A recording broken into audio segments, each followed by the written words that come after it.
Hello everyone, welcome to our channel. This is Srishti Agarwal. तो मैंने आप सभी को कहा था कि मैं आपके लिए विराम चिन्ह का एक वीडियो लेकर आऊंगी जिसमें आपको हिंदी इंग्लिश दोनों में कन्फ्यूज़न दूर होने वाला है। जो विराम चिन्ह होते हैं उनको लेकर के काफ़ी कन्फ्यूज़न रहता है स्टूडेंट्स में। तो यहाँ पर मैं दोनों ही लैंग्वेज में दिखाऊंगी आपको कि किस तरह से विराम चिन्हों का यूज़ किया जाता है, उनके एग्जाम्पल समझेंगे। विराम चिन्ह को इंग्लिश में बोला जाता है पंक्चुएशन मार्क, जो कि आप देखते होंगे कॉमा है, फुल स्टॉप है, कॉलन है। तो इसी तरह से हम हिंदी में भी देखेंगे और एग्जाम्पल के साथ समझेंगे ताकि आपको सभी विराम चिन्ह यहाँ पर समझ आ सके। सबसे पहले विराम चिन्ह है अल्प विराम, जिससे आप इंग्लिश में बोलते हैं कॉमा। वाक्य के भीतर एक ही प्रकार के शब्दों को अलग करने में ये काम आते हैं। जैसे राम ने आम, अमरूद, केले आदि खरीदे, तो आम कॉमा अमरूद हो जाएगा, है ना। तो इन्हें अलग करने के लिए कॉमा का यूज किया गया है। आम कॉमा अमरूद कॉमा केले आदि खरीदे। ठीक है, तो ये हो गया कॉमा का यूज, अल्प विराम का यूज। अगला है हमारा अर्धविराम, जिसे बोलते हैं सेमी कॉलन, जिसमें ऊपर की ओर फुल स्टॉप, नीचे की ओर कॉमा। एक अंदाजे से मैं आपको बता रही हूँ। ठीक है, तो इसे बोलते हैं सेमी कॉलन। ठीक है, तो वाक्य के ऐसे उपवाक्यों को अलग करने में जिनके भीतर अल्प विराम या अल्प विरामों का प्रयोग हुआ है, कॉमा का प्रयोग हुआ, जैसे ध्रुव स्वामिनी में एक और ध्रुव स्वामिनी कॉमा मंदाकिनी कॉमा आदि स्त्री पात्र हैं, दूसरी ओर रामगुप्त कॉमा चंद्रगुप्त, शिखर स्वामी आदि पुरुष पात्र हैं। जब एक ही प्रधान उपवाक्य पर अनेक आश्रित उपवाक्य हों, जैसे सूर्योदय हुआ, तो यहाँ पर सेमीकोलन आ जाएगा। अंधकार दूर हुआ, सेमीकोलन। पक्षी चहचहाने लगे और मैं प्रातः भ्रमण करने को चल पड़ा। तो उपवाक्य के ये यूज किया जाता है यहाँ पर अर्धविराम को। मिश्र तथा संयुक्त वाक्य में विपरीत अर्थ प्रकट करने या विरोधपूर्ण कथन प्रकट करने वालों उपवाक्यों के बीच में भी ये यूज किए जाते हैं। जैसे जो पेड़ों को पत्थर मारते हैं, सेमीकोलन, वे उन्हें फल देते हैं। ठीक है, तो यहाँ पर उपवाक्य है वो कंप्लीट नहीं हुआ है, जिसमें आप सेमीकोलन का यूज करते हैं। जैसे विभिन्न उपवाक्य पर अधिक जोर देने के लिए, जैसे मेहनत ही जीवन है, सेमीकोलन आलस्य ही मृत्यु। ठीक है, इनका यूज हालांकि कम किया जाता है, बट एग्जाम्पल के तौर पे हमने समझ लिया है। अगला हमारा चिन्ह है पूर्ण विराम, जिसे आप इंग्लिश में बोलते हैं फुल स्टॉप, जिसमें पॉइंट लगाया जाता है इंग्लिश में। तो ये पूर्ण विराम चिन्ह है, हिंदी में इसे इस तरह से लिखा जाता है।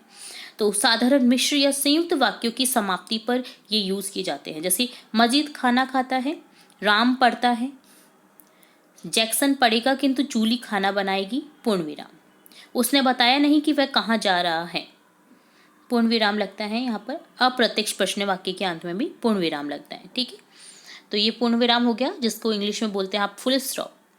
उपविराम, अब क्या है ये उपविराम, जिसे बोलते हैं अपूर्ण विराम भी बोल सकते हैं। कॉलन, जिसे इंग्लिश में बोला जाता है। समान अधिकरण उपवाक्यों के बीच में जब किसी संयोजक चिन्ह ना हो, तो यहाँ पर सेमीकोलन का यूज किया जाता है। जैसे छोटा सवाल, बड़ा सवाल, परमाणु विस्फोट, मानव जाति का भविष्य। आप देखते होंगे किसी विषय में, जैसे उपसंहार के बाद में सेमीकोलन का यूज किया जाता है, क्योंकि आप उसके बारे में बताएंगे अभी। ठीक है, तो समान अधिकरण उपवाक्यों के बीच में इसका यूज किया जाता है जब संयोजक चिन्ह का यूज ना किया जाए। ठीक है, अगला है विस्मयादि बोधक चिन्ह, साइन ऑफ इंटरजेक्शन, जिसे आप आश्चर्यबोधक चिन्ह भी कह सकते हैं, जिसमें आश्चर्य हो। ठीक है, तो इसका यूज कहाँ करते हैं? हर्ष, शोक, घृणा, भय, विस्मय आदि भाव के सूचक शब्दों में वाक्यों के अंत में आप इनका यूज करते हैं। जैसे वाह क्या सुंदर दृश्य है, हाय मैं अब क्या करूं, अरे तुम प्रथम श्रेणी में उत्तीर्ण हो गए। तो ये सभी चीजों में आप विस्मयबोधक चिन्ह का यूज करते हैं, जिसे बोलते हैं इंग्लिश में साइन ऑफ इंटरजेक्शन। अगला क्वेश्चन है क्वेश्चन मार्क चिन्ह है, जो सबसे इजी पार्ट माना जाता है विराम चिन्ह में। प्रश्नवाचक चिन्ह, क्वेश्चन मार्क, जिससे आप सिंपली क्वेश्चन अगर पूछ रहे हैं तो आप लास्ट में इसको लगा देते हैं। जैसे तुम कहाँ रहते हो, क्वेश्चन मार्क। उसकी पुस्तक किसने ली, क्वेश्चन मार्क। राम घर पर आया नहीं, क्वेश्चन मार्क।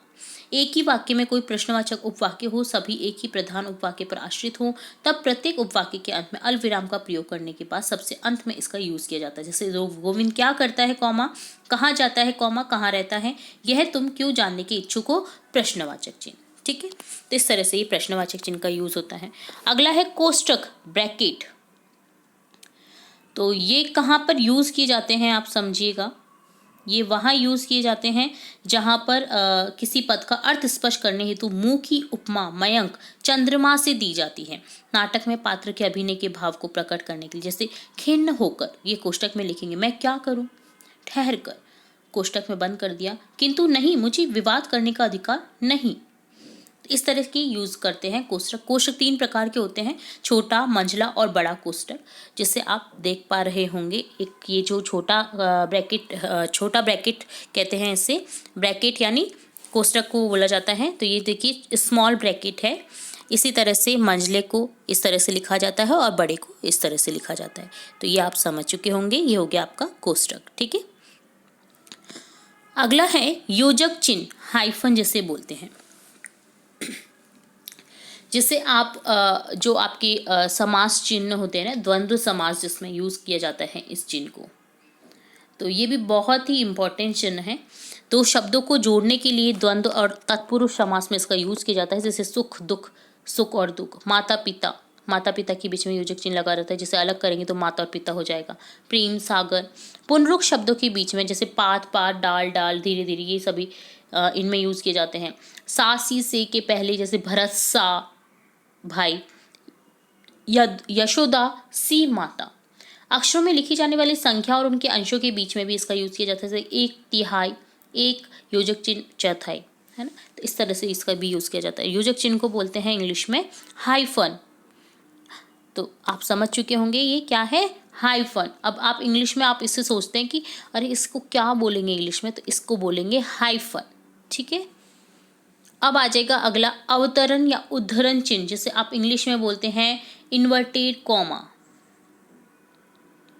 क्या बोलते हैं, इन्वर्टेड कॉमा। ठीक है, तो इनका यूज कैसे करते हैं वो अब आपको बताती हूं मैं। जैसे हाँ, ये 2 तरह से यूज किए जाते हैं। एक तो इकहरे के रूप में यूज किया जाता है और एक दोहरे के रूप में। इकहरे में जैसे रामचरितमानस में एक एक कॉमा आप देखते होंगे ऊपर, के रचिता तुलसीदास है। इसी तरह दोहरे में यूज किया जाता है, जैसे महावीर ने कहा अहिंसा परमो धर्म, तो ये इन्वर्टेड कॉमाज में बंद हो गया, है ना। और एक एक कॉमा का यूज करते हैं, जैसे जब किसी कवि का उपनाम, पुस्तक का नाम, पत्र पत्रिका का नाम, लेख या कविता का शीर्षक आदि का उल्लेख करना हो तो इसमें इकहरा अवतरण चिन्ह यूज किया जाता है। अवतरण चिन्ह भी बोलते हैं इसको, और उद्धरण चिन्ह भी बोलते हैं। ठीक है, और दोहरे में यूज किया जाता है वाक्यांश को उद्धृत करने के लिए, जैसे महावीर ने कहा अहिंसा परमो धर्म, इन्वर्टेड कॉमाज में बंद कर देंगे अहिंसा परमा धर्म को। ठीक है, तो ये आप समझ चुके। अगला है लाघव चिन्ह।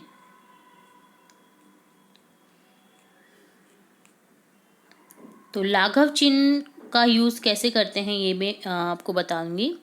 तो इसे बोलते हैं संक्षेपण सूचक चिन्ह भी बोलते हैं, संक्षेपण चिन्ह भी बोलते हैं। इसे बोलते हैं इंग्लिश में एब्रिविएशन साइन, एब्रिविएशन साइन, इसे लाघव चिन्ह भी बोलते हैं। अतः किसी बड़े शब्द को संक्षिप्त रूप में लिखने हेतु आधे अक्षर के आगे इस चिन्ह का यूज किया जाता है। जैसे आपने देखा होगा संयुक्त राष्ट्र संघ, तो स रा स और आगे पॉइंट से लगे रहते हैं, तो वो क्या होते हैं, वो पॉइंट्स आप क्या बोलेंगे उन्हें आपसे, लाघव चिन्ह या एब्रिविएशन साइन। जैसे मोहनदास करमचंद गांधी, जैसे डॉक्टर राजेश, तो डॉक्टर के आगे आपने ज़्यादातर डॉक्टर नहीं लिखा होगा, डॉक्टर के आगे एक जीरो सा लगा रहता है डॉ के आगे, ठीक है, जिसका अर्थ क्या है, डॉक्टर। ठीक है, तो डा के आगे ऊपर चंद्र बिंदु लगा रहता है और नीचे की ओर शून्य लगा रहता है, जिसका अर्थ होता है ये अधूरा है। बट इसको यूज़ किया जाता है आजकल काफ़ी चीज़ों में यूज़ किया जाता है इन चीज़ों को, जैसे संयुक्त राष्ट्र संघ, जैसे किसी भी बड़े नाम को छोटे संक्षिप्त रूप में लिख रहे हैं तो इसका यूज़ किया जाता है। तो आज से आप शायद इससे पहले आप नहीं समझते होंगे इस चिन्ह का यूज़। तो ये चिन्ह है लाघव चिन्ह, इसको लाघव चिन्ह बोलेंगे हिंदी में, ड लाघव चिन्ह। इसी तरह से इंग्लिश में बोलेंगे एब्रीविएशन लगा दीजिए। ठीक है, जैसे MSP,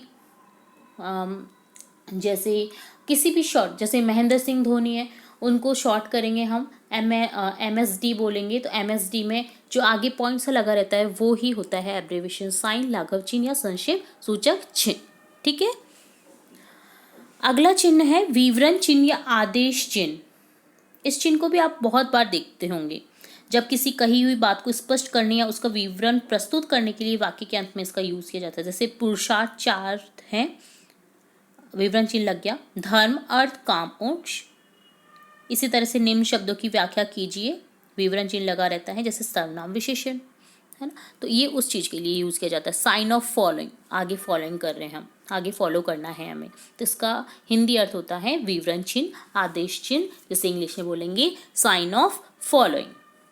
ठीक है। अगला चिन्ह है रेखांकन चिन्ह, अंडरलाइन। सिंपली ये साइन होता है अंडरलाइन करने का।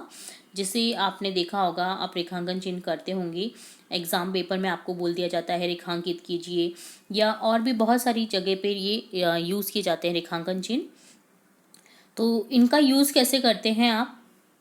सिंपली वे में करते होंगे इसका यूज़ तो। ठीक है। किसी भी चीज़ को रेखांकित करना है तो आप रेखांकन चिन्ह का यूज़ करते हैं। ठीक है। अगला है लोप चिन्ह, जिसे अंडरलाइन बोलते हैं। ओके। लोप चिन्ह, पदलोप चिन्ह, जिसे इंग्लिश में बोलते हैं मार्क ऑफ ओमिशन।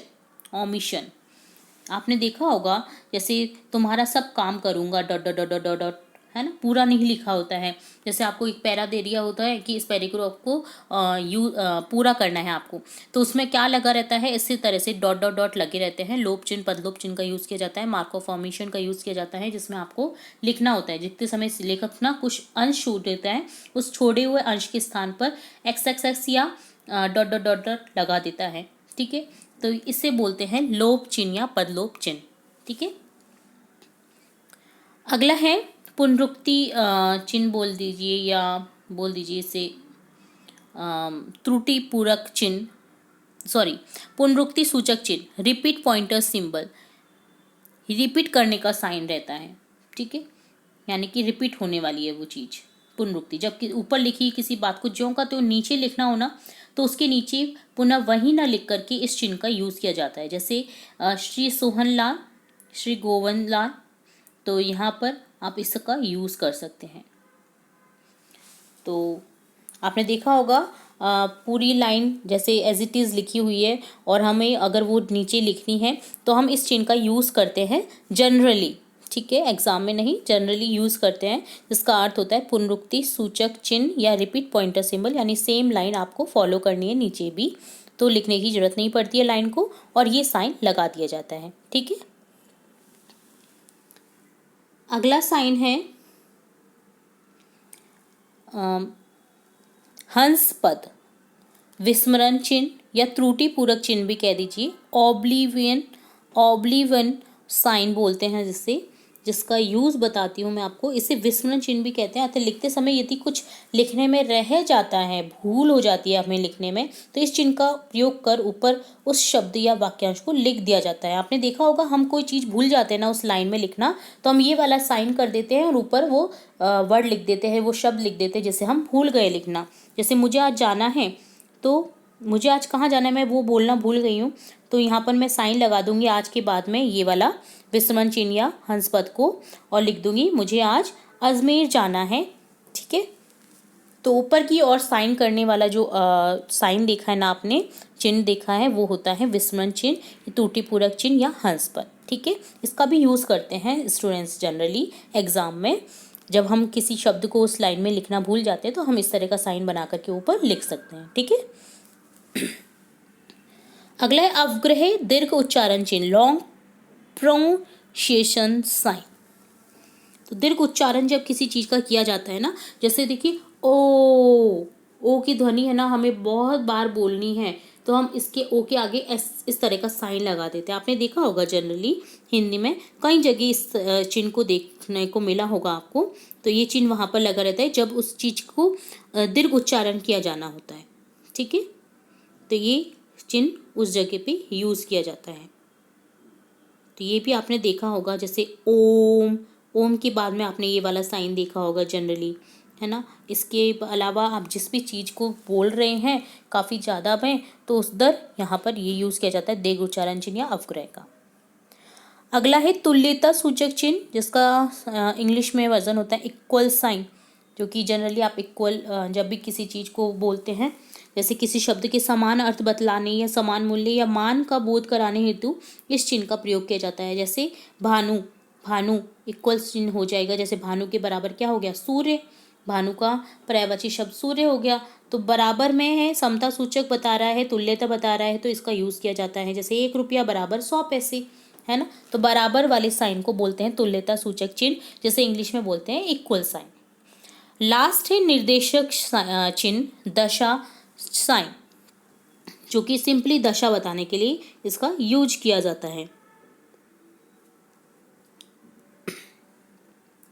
ठीक है, तो ये सिंपली यूज़ किए जाते हैं। ये वाले चिन्ह जो होते हैं समाप्ति पर भी यूज़ किए जाते हैं, या फिर आप निर्देश बता रहे हैं आगे, जैसे आपको निर्देश दिया गया है कि आपको इस बारे में लिखना है, आगे आपने डैश कर दिया, ठीक है, तो उसके आगे आप लिख सकते हैं किसी भी निर्देश को, तो ये निर्देशक चिन्ह भी कहा जाता है इसे। इसी तरह से एक स्टार वाला चिन्ह होता है जिसको बोलते हैं संकेत चिन्ह। इसी तरह से होता है विकल्प चिन्ह भी होता है, 2 में से 1 को चूज़ करने वाला, ठीक है, ये वाला एक स्टार भी बना रहता है ना, तो ये संकेत चिन्ह होता है। इसी तरह से एक पुनरुक्ति चिन्ह होता है जो हमने देख लिया है, सॉरी। इसी तरह से एक इतिश्री समाप्ति चिन्ह होता है, जैसे इस तरह से ये है ना, ये वाला साइन भी होता है। तो ये इसके अलावा हैं, बाकी तो हमने पूरे सिंबल देख ही लिए हैं। तो ये डन होता है आपका, क्या कहते हैं, विराम चिन्ह, पंक्चुएशन मार्क्स, पंक्चुएशन साइन जैसे बोलते हैं आप, पंक्चुएशन जिनका यूज़ आप जनरली एग्ज़ाम में करते हैं। तो उम्मीद है आपको सभी जो ये यहाँ पर मैंने बताए हैं आपको अच्छे से समझ आए होंगे। पंक्चुएशन मार्क्स, विराम चिन्ह, हिंदी इंग्लिश दोनों में बताने की कोशिश की है। तो होपफुल ये वीडियो आपको यूज़फुल लगा होगा, और अगर ये अच्छा लगा है आपको वीडियो, तो वीडियो के कमेंट में ज़रूर से बताएं कि आपको ये वीडियो कैसा लगा। और इसी तरह के और यूज़फुल वीडियोस देखने हैं तो आप कमेंट बॉक्स में ज़रूर से लिख करके बताएं कि आपको किस तरह की यूज़फुल वीडियोस और देखना पसंद है या देखना चाहते हैं। तो जुड़े रहे हमारे चैनल के साथ। वीडियो को पूरा देखने के लिए धन्यवाद।